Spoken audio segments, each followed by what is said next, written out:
In the context of the Jews, the slogan "Never Again" originally traces back not to the Holocaust, but to an epic poem, Masada, written by Yitzhak Lamdan in 1927. The poem is about the siege of Masada, from 72 to 73 CE, in which a group of Jewish rebels held out against Roman armies, and according to legend, committed mass suicide to prevent being captured. In Zionism, the story of Masada became a national myth and was lauded as an example of Jewish heroism.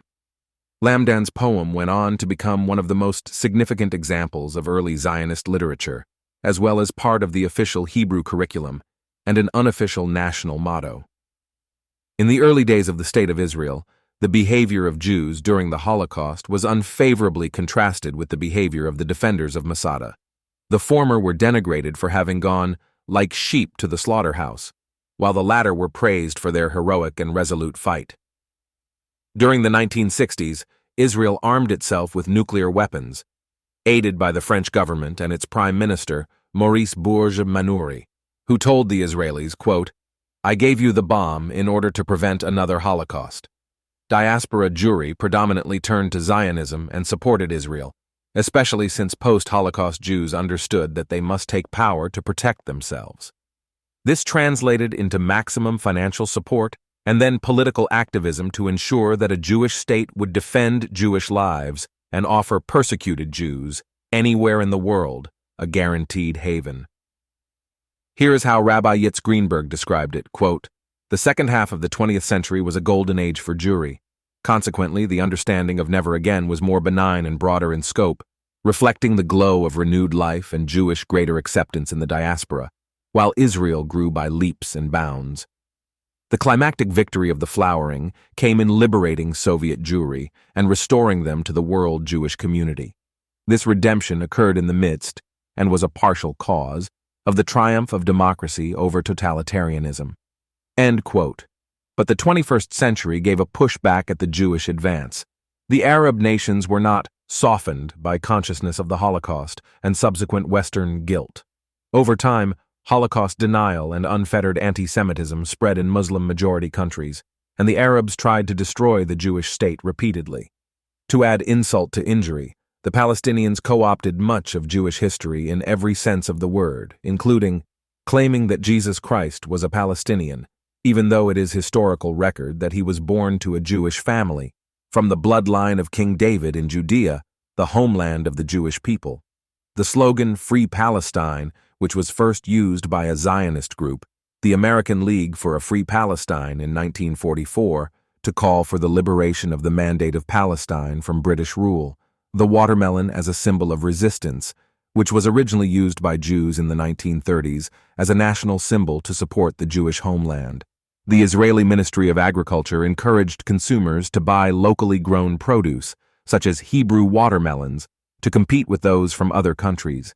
Images equating the Palestinian territories with Jewish ghettos in Europe as an explicit effort to demonize Israel's policies and close off reasonable debate by equating Israeli policies with Nazi genocidal ones, and misappropriating the terms genocide, coined by a Polish Jewish lawyer specifically because of the Holocaust, and ethnic cleansing.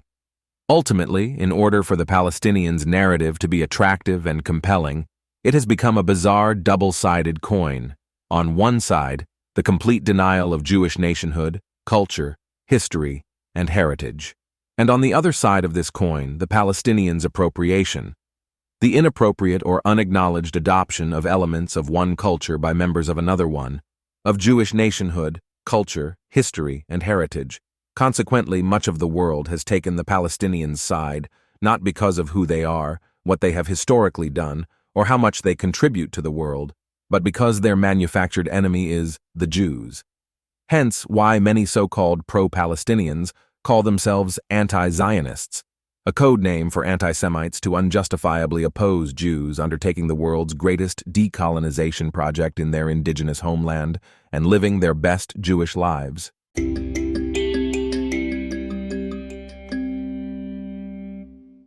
You can tell if someone is being anti-Semitic when they add a "but" to the end of a sentence about the barbaric war crimes and crimes against humanity that were perpetrated on October 7th.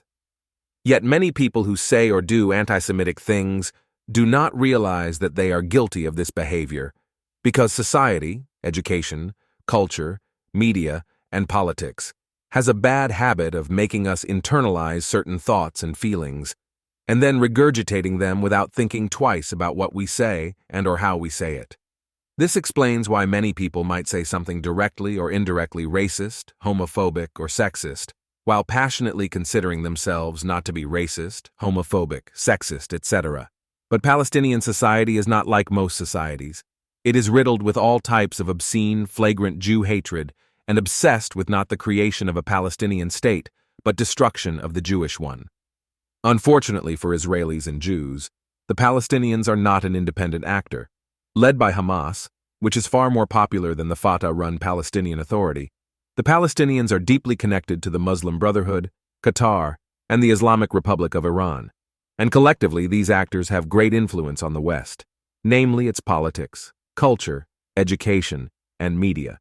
The Qatari-run Al Jazeera, for instance, was not created to enhance the world's relationship with Qatar. It was built to be a mouthpiece for Islamist propaganda that cheers on Hamas, among other anti-Western subjects, on a global scale. And the nearly $4 billion that Qatar has donated to U.S. universities since 2001, that explains everything we are seeing on U.S. universities today, not to mention its tremendous spill-over effects to more countries and other societal arenas. What's more, all of the Palestinians' reasons for their war crimes are immersed in a world of terms that are easy to digest among many circles in the West, and even admired by them, notably resistance and liberation, which are described as the legitimate weapon of natives, the incessant victim, in a fight with the colonialists against whom any violence is permissible. For example, rape is resistance, as many pro-Palestinians say. With this in mind, the Palestinians and their affiliates are not the Nazis, as some have tried to postulate. They are actually much worse and much more dangerous than the Nazis. But do not just take it from me. Here is how Israeli author Yuval Elbashan described scenes from the October 7th massacres. Quote, "Since my first visit to the Gaza border towns a few days after the atrocities, I had trouble finding words to describe the land there. There were places that, to my horror, were still bleeding when we got to them. In other places, even though it was promised that all the living and the dead had already been located and evacuated, I felt that the ground did not stop moving under my feet, rising and falling in panic as if struggling to regulate its own breathing." End quote. Israeli journalist Amihai Atali put it another way, quote, "Their intentions were to kill and destroy every Jew, not even just a Jew. Their hatred was so blind and insane that they also killed, sometimes with unimaginable violence, Muslims with Israeli citizenship, as well as members of other religions who have nothing to do with what is happening in the Middle East. And all this because in the eyes of the killer, these victims are identified with the Jews, with the infidels, the apes, and the pigs. And now, imagine a fundamentalist Islam capable of mass destruction." End quote. Indeed, October 7th is a direct continuation of the Holocaust, since Islamism, radical political Islam, is the post-World War II successor of Nazism, as historian Matthias Kunzel has demonstrated.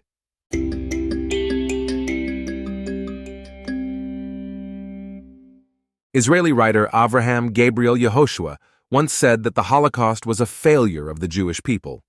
His intention was not to blame the victim, but to point to the Jewish consciousness that did not know how to recognize the disaster that was stirring over it. As Israeli philosopher Shimon Azulai posited, this consciousness was one of, quote, "passivity, inclusion, and irrational hope that focuses on actions and not on the intentions and the annihilationist fantasies of the anti-Semite until it is too late to defend yourself." It is in this light that Yuval Elbashan and Amihai Atali did not just focus on the unthinkable calamities of October 7th, but on the bigger picture. Elbashan wrote, quote, "Wherever the traces of the human animals were discovered, they butchered and raped, split and murdered, drilled and laughed at. However, despite all of this, and in contrast to the feelings of bitterness and hatred that the land of Auschwitz evoked in me every time I set foot on it, I could not attach harsh words to this land, because she is ours, wounded, bruised, painful, but ours. End quote. Atali added, quote, "The only difference between the Holocaust and the October 7th massacre is the ability of the Jewish people to defend themselves." End quote. Dr. Michael Milstein, the head of the Forum for Palestinian Studies at Tel Aviv University, wrote, quote, "It is difficult to argue with feelings, but there is a fundamental difference between the Holocaust and the October 7th massacre. Despite the massacre, rape, and kidnappings on a mass scale that were carried out on that tragic day, the state of Israel is still stable and stronger than all its enemies, and the security system serves as an existential backbone that demonstrated the ability to quickly recover, promoted an attack against Gaza against the enemy, and exacted a heavy price from it, things that could not be imagined in the Holocaust." End quote. And here we have to remember the most important fact since October 7th. We, the Jews, are no longer victims, because today we have what our ancestors did not have 80 years ago, the State of Israel. On October 7th, our enemies managed to surprise us and inflict a kind of small Holocaust on us, but for one moment they did not endanger the very existence of the State of Israel, let alone the existence of the entire Jewish people. During the Holocaust, many Jews went to their deaths like sheep to the slaughter, not because they were really sheep, but because they had no real way to resist and defend themselves, wrote Israeli historian Dr. Nathaniel Wallach. But thank God this is not the case today. Today, whoever rises up and tries to harm the Jewish state quickly finds out what mistake he made.